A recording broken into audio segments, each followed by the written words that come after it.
कमरे में आया तब देखा गेसु अकेली बैठी है। सुधा कहाँ गई? चंदन ने नाचते हुए स्वर में कहा। गई है शरबत बनाने। गेसु ने चुन्नी से सिर ढकते हुए और पांवों को सलवार से ढकते हुए कहा। चंदन इधर उधर बॉक्स में रुमाल ढूंढने लगा। आज बड़े खुश हैं भाई, कोई खोई हुई चीज मिल गई है क्या? अरे मैं बहन हूँ, कुछ इनाम ही दे दीजिए। गेसु ने चुटकी ली। इनाम की बात क्या, कहो तो वह चीज ही तुम्हें दे दूं।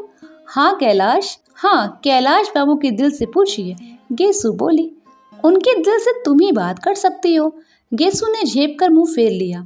सुधा हाथ में 2 गिलास ले आई। लो गेसु पियो। एक गिलास गेसु को देकर बोली, चंदन लो, तुम पियो ना। नहीं मैं नहीं पीऊंगी, बर्फ मुझे नुकसान करेगी। सुधा ने चुपचाप कहा। चंदन को याद आ गया, पहले सुधा चिढ़ चिढ़कर अपने आप चाय शरबत पी जाती थी और क्या ढूंढ रहे हो चंदन? सुधा बोली। रुमाल कोई मिल ही नहीं रहा। साल भर में रुमाल खो दिए होगे। मैं तुम्हारी आदत जानती हूँ, कल सुबह मैं रुमाल सिल दूंगी तुम्हारे लिए। और उठकर उसने कैलाश के बॉक्स से एक रुमाल निकाल कर दे दिया। उसके बाद चंदर बाजार गया और कैलाश के लिए और सुधा के लिए कुछ कपड़े खरीद लाया। इसके साथ ही कुछ नमकीन जो सुधा के पसंद का था, पेठा, एक तरबूज, एक बोतल गुलाब का शरबत, एक सुंदर सा पेन और जाने क्या क्या खरीद लाया। सुधा ने कहा, पापा नहीं है फिर भी लगता है मैं मायके आई हूँ। लेकिन वह कुछ खा पी नहीं सकी। चंदर खाना खाकर लॉन में बैठ गया। वहीं उसने अपनी चारपाई डलवा दी। सुधा के बिस्तर छत पर लगे थे। उसके बाद महाराजिन सोने वाली थी।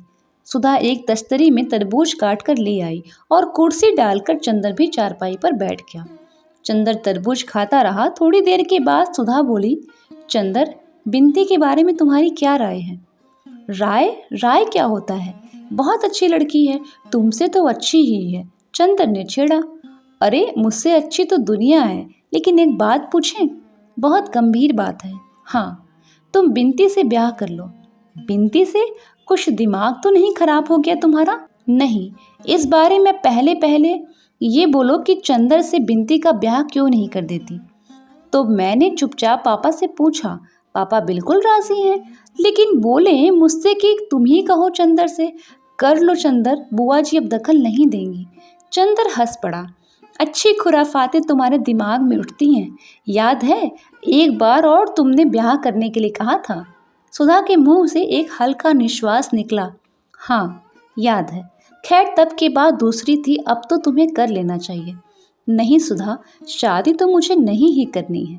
तुम कह क्यों रही हो? तुम मेरे बिनती के संबंधों को कुछ गलत तो नहीं समझ रही हो?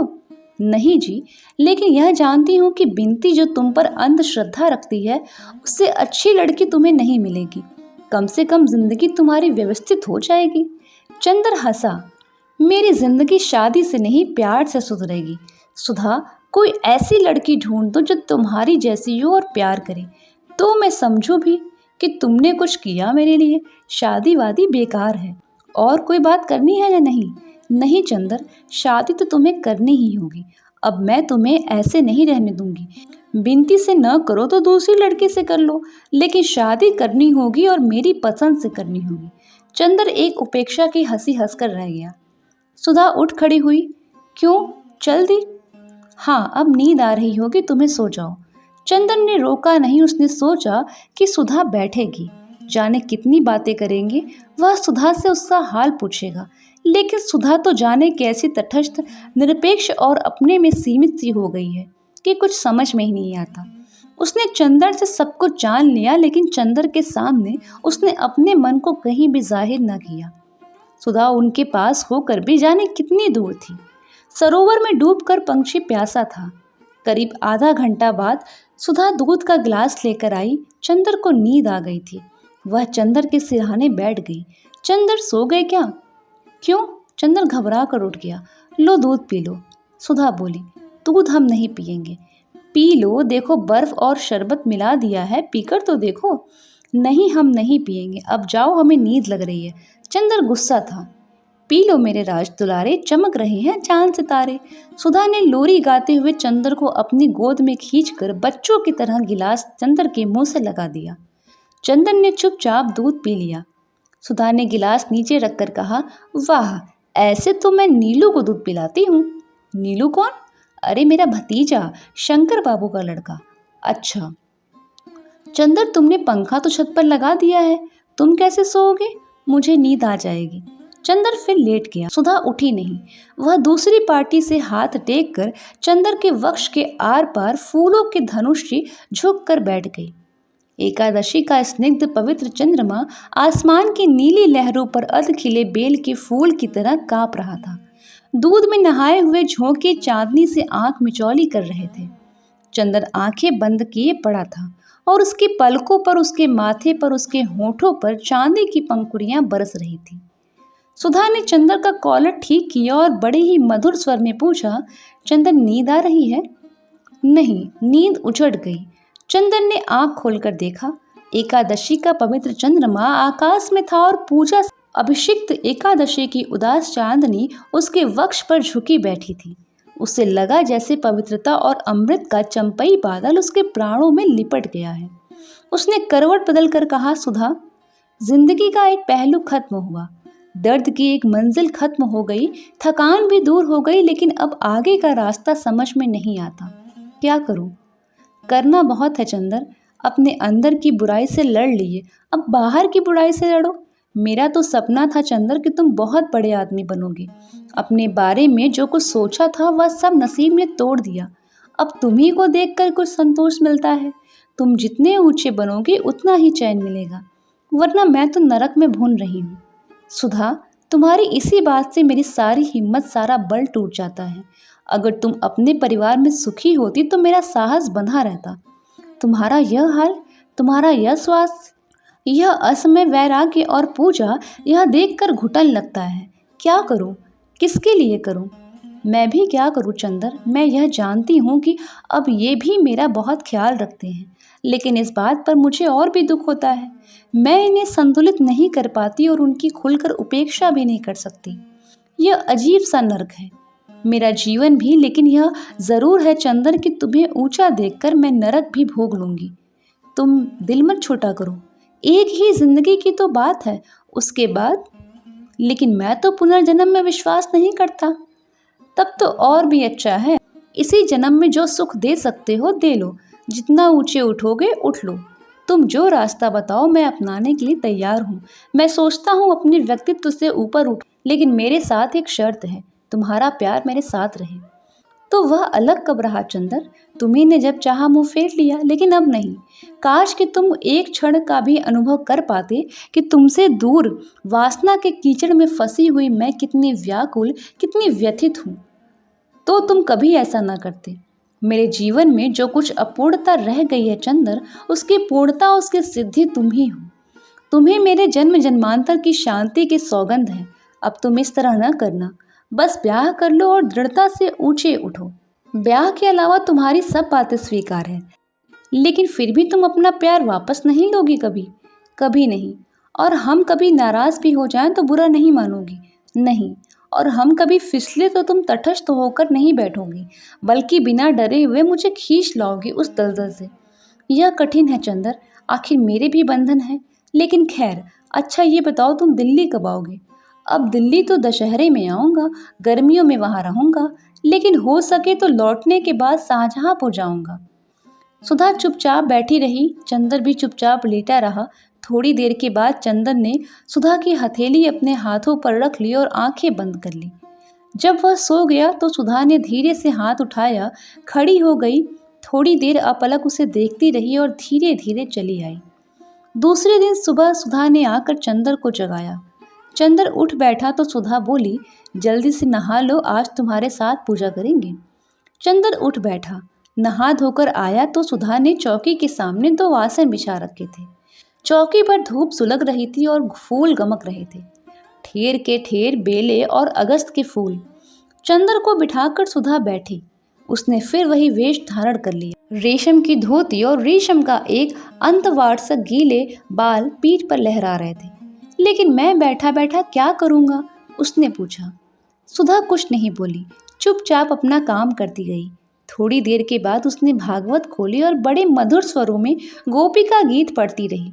चंदर संस्कृत नहीं समझता था, पूजा में विश्वास नहीं करता था, लेकिन वह क्षण जाने कैसा लग रहा था। चंदर के सांस में धूप की पावन सौरभ के डोरे गुथ गए थे। उसके घुटनों पर रह रहकर सद्य स्नाता सुधा के भीगे केशों से गीले मोती चू पड़ते थे। कृष्णकाय उदास और पवित्र सुधा के पूजा के प्रसाद जैसे मधुर स्वर में श्रीमद् भागवत के श्लोक उसकी आत्मा को अमृत से धो रहे थे। लगता था जैसे इस पूजा की श्रद्धान्वित बेला में उसके जीवन भर की भूलें, कमजोरियां, गुनाह सभी धुलता जा रहा है। जब सुधा ने भागवत बंद करके रख दिया तो पता नहीं क्यों चंदर ने प्रणाम कर लिया। भागवत को या भागवत के पुजारिन को यह नहीं मालूम। थोड़ी देर के बाद सुधा ने पूजा की थाली उठाई और चंदर के माथे पर रोली लगा दी। अरे मैं? हाँ तुम। और कौन? मेरे तो दूसरा कोई नहीं, सुधा बोली और ढेर के ढेर फूल चंदर के चरणों पर चढ़ाकर झुक कर चंदर के चरणों को प्रणाम कर लिया। चंदन ने घबरा कर पाँव खींच लिया। मैं इस योग्य नहीं हूँ सुधा, क्यों लज्जित कर रही हो? सुधा कुछ नहीं बोली। अपने आंचल से एक छलकता हुआ आंसू पोंछकर नाश्ता लाने चली गई। जब वह यूनिवर्सिटी से लौटा तो देखा सुधा मशीन रखे कुछ सिल रही है। चंदर ने कपड़े बदलकर पूछा, कहो क्या सिल रही हो? रुमाल और बनियाइन। कैसे काम चलता था तुम्हारा? न संदूक में एक भी रुमाल है न एक भी बनियाइन। लापरवाही की भी हद। तभी कहती हूँ ब्याह कर लो। हाँ, किसी दर्जी की लड़की से ब्याह करा दो। चंदर खाट पर बैठ गया और सुधा मशीन पर बैठी बैठी सिलती रही। थोड़ी देर के बाद सहसा उसने मशीन रोक दी और एकदम से घबरा उठी। क्या हुआ सुधा? बहुत दर्द हो रहा है। वह उठ खड़ी हुई और खाट पर बेहोशी पड़ गई। चंदर दौड़कर पंखा उठा लाया और झलने लगा। डॉक्टर बुला लाऊं? नहीं, अभी ठीक हो जाऊंगी, उबकाई आ रही है। सुधा बोली, जाओ मत, मैं पीकदान उठा लाता हूँ। चंदर ने पीकदान उठाकर रख दिया और सुधा की पीठ सहलाने लगा। फिर सुधा हाफती सी लेट गई। चंदर दौड़कर इलायची और पानी ले आया। सुधा ने इलायची खाई और फिर पड़ गई। उसके माथे पर पसीना छलक आया। अब कैसी तबीयत है सुधा? बहुत दर्द है अंग अंग में, मशीन चलाना नुकसान कर गया। सुधा ने बहुत क्षीण स्वरों में कहा। जाऊं किसी डॉक्टर को बुला लाऊं? बेकार है चंदर, मैं तो लखनऊ में दिखाई। इस रोग का क्या इलाज है? यह तो जिंदगी भर का अभिशाप है। क्या बीमारी? बताई नहीं तुमने? बताओ ना। कुछ नहीं। क्या बताऊं चंदर? सुधा ने बड़ी कातर निगाहों से चंदर की ओर देखा और फूट फूट कर रो पड़ी। बुरी तरह से सकने लगी। सुधा चुपचाप पड़ी कराहती रही। चंदर ने अटैची में से दवा निकाल कर दी। कॉलेज नहीं गया। 2 घंटे बाद सुधा कुछ ठीक हुई। उसने एक गहरी सांस ली और तकिए के सहारे उठकर बैठ गई। चंदन ने और तकिए पीछे रख दिए। 2 ही घंटे में सुधा का चेहरा पीला पड़ गया। चंदर उदास चुपचाप बैठा रहा। उस दिन सुधा ने खाना नहीं खाया, सिर्फ फल लिए। दोपहर को 2 बजे भयंकर लू में कैलाश वापस आया और आते ही चंदर से पूछा, सुधा की तबीयत तो ठीक रही? यह जानकर कि सुबह खराब हो गई थी, वह कपड़े उतारने से पहले सुधा के कमरे में गया और अपने हाथ से दवा लेकर फिर कपड़े बदलकर सुधा के कमरे में जाकर सो गया। बहुत थका हुआ मालूम हुआ।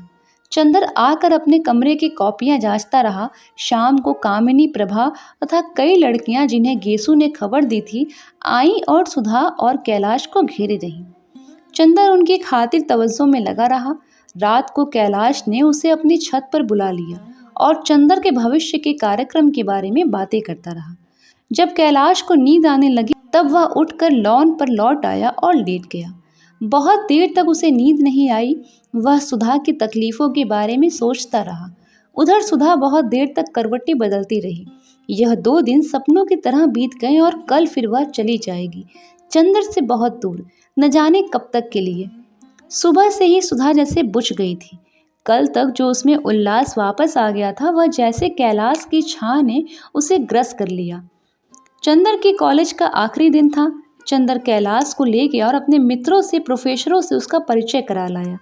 एक प्रोफेसर जिनकी आदत थी कि वे कांग्रेस सरकार से संबंधित हर व्यक्ति को दावत जरूर देते थे, उन्होंने कैलाश को भी दावत दी क्योंकि वह सांस्कृतिक मिशन में जा रहा था। वापस जाने के लिए रात की गाड़ी तय थी। हफ्ते भर बाद ही कैलाश को जाना था, अतः वह ज्यादा रुक नहीं सकता था। दोपहर को खाना दोनों ने साथ में खाया। सुधा महाराजिन का लिहाज करती थी, अतः वह कैलाश के साथ खाने नहीं बैठी। निश्चय हुआ कि अभी से सामान बांध लिया जाए ताकि पार्टी के बाद सीधे स्टेशन पहुंच जाए। जब सुधा ने चंदर के लाए हुए कपड़े कैलाश को दिखाए तो उसे बड़ा ताज्जुब हुआ, लेकिन उसने कुछ कहा नहीं। कपड़े रख लिए और चंदर से जाकर बोला, अब जब तुमने लेने देने का व्यवहार ही निभाया है तो बता दो कि तुम बड़े हो या छोटे। क्यों? चंदर ने पूछा। इसीलिए कि बड़े हो तो पैर छू कर जाऊं और छोटे हो तो रुपया देकर आऊं, कैलाश बोला। चंदर हंस पड़ा। घर में दोपहर से ही उदासी छा गई थी। न चंदर दोपहर को सोया, न कैलाश, न सुधा। शाम की पार्टी में सब लोग गए। वहां से लौट कर आए तो सुधा को लगा कि उसका मन अभी डूब जाएगा। उसे शादी में भी जाना इतना नहीं अखरा था जितना आज का अखर रहा था। मोटर पर सामान रखा जा रहा था। वह खम्भे से टिक कर खड़ी रो रही थी। महाराजिन एक टोकरी में खाने का सामान बांध रही थी। कैलाश ने देखा तो बोला, रो क्यों रही हो, छोड़ जाए तुम्हें यही, चंदर से संभलेगा। सुधा ने आंसू पोंछकर आंखों से डांटा, महाराजिन सुन रही है कि नहीं। मोटर तक पहुंचते पहुंचते सुधा फूट फूट कर रो पड़ी और महाराजिन उसे गले से लगाकर आंसू पोंछने लगी। फिर बोली, रोवो न बिटिया, अब छोटे बाबू का ब्याह कर देव तो 2-3 महीना आए के रह जाओ, तोहरे सास छोड़िए कि नहीं। सुधा ने जब कुछ जवाब नहीं दिया और 5 रुपए का नोट निकाल कर महाराजिन के हाथ में थमाकर आ बैठी। ट्रेन प्लेटफॉर्म पर आ गई थी। सेकेंड क्लास में चंदर ने इन लोगों का बिस्तर लगवा दिया था। सीट रिजर्व करा दी थी। गाड़ी छूटने में आधा घंटा देर थी। सुधा की आंखों में एक विचित्र सा भाव था। कल तक की दृढ़ता, तेज उल्लास बुझ सा गया था और अजब सी कातरता आ गई थी। वह चुपचाप बैठी थी। चंदर से जब नहीं देखा गया तो वह उठकर प्लेटफॉर्म पर टहलने लगा। कैलाश भी उतर आया। दोनों बातें करने लगे। सहसा कैलाश ने चंदर के कंधे पर हाथ रखकर कहा, हाँ यार, एक बात बहुत ज़रूरी थी। क्या? इन्होंने तुमसे बिनती के बारे में कुछ कहा? कहा था तो क्या सोचा तुमने? मैं शादी वादी नहीं करूँगा। यह सब आदर्शवाद मुझे अच्छा नहीं लगा। और फिर उससे शादी करके सच पूछो तो बहुत बड़ी बात करोगे तुम। उस घटना के बाद अब ब्राह्मणों में तो वर उसे मिलने से रहा और यह कह रही थी कि वह तुम्हें बहुत मानती भी है। हाँ, लेकिन इसके मतलब यह नहीं कि मैं शादी कर लूँ। मुझे बहुत कुछ करना है। अरे यार, जाओ, तुम सिवा बातों के कुछ नहीं कर सकते। हो सकता है। चंदन ने बात टाल दी, वह शादी तो करेगा ही नहीं। थोड़ी देर के बाद चंदन ने पूछा, इन्हें दिल्ली कब भेजोगे? अभी तो जिस दिन मैं जाऊंगा उस दिन ये दिल्ली मेरे साथ जाएंगी, लेकिन दूसरे दिन शाहजहांपुर लौट जाएंगी। क्यों? अभी माँ बहुत बिगड़ी हुई हैं, वह इन्हें आने थोड़े ही देती। वह तो लखनऊ के बहाने मैं इन्हें ले आया। तुम शंकर भैया से कभी जिक्र मत करना। अब दिल्ली तो इसलिए चली जाएं कि मैं 2-3 महीने बाद लौटूंगा। फिर शायद सितंबर अक्टूबर में ये 3-4 महीने के लिए दिल्ली जाएंगी। दोनों लौटकर कंपार्टमेंट में बैठ गए। सुधा बोली, तो सितंबर में आओगे ना? हाँ हाँ, ज़रूर ज़रूर से। फिर कोई वक्त का बहाना ना बना देना। ज़रूर आऊँगा। कैलाश उतर कर कुछ लेने गया तो सुधा ने अपनी आंखों से आंसू पोंछकर झुककर चंदर के पांव छू लिए और रो कर बोली, चंदर, अब बहुत टूट चुकी हूँ, अब हाथ न खींच लेना। उसका गला रुंध गया। चंदर ने सुधा के हाथों को अपने हाथ में ले लिया। कुछ बोला नहीं। सुधा थोड़ी देर चुप रही, फिर बोली, चंदर, चुप क्यों हो? अब तो नफरत नहीं करोगे? मैं बहुत अभागी हूँ देवता। तुमने क्या बनाया था और अब क्या हो गई हूँ? देखो, अब चिट्ठी लिखते रहना, नहीं तो सहारा टूट जाता है। और फिर वह रो पड़ी। कैलाश कुछ किताबें और पत्रिकाएं खरीद कर वापस आ गया।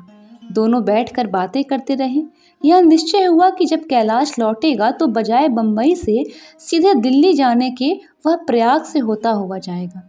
गाड़ी चली तो चंदर ने कैलाश को बहुत प्यार से गले लगा लिया। जब वह गाड़ी प्लेटफॉर्म के अंदर रही, सुधा सिर निकाले झांकती रही। प्लेटफॉर्म के बाहर भी पीली चांदनी में सुधा का फहराता हुआ आंचल दिखता रहा। धीरे धीरे वह सफ़ेद बिंदु बनकर अदृश्य हो गया। गाड़ी एक विशाल अजगर की तरह चांदनी में रेंगती चली जा रही थी।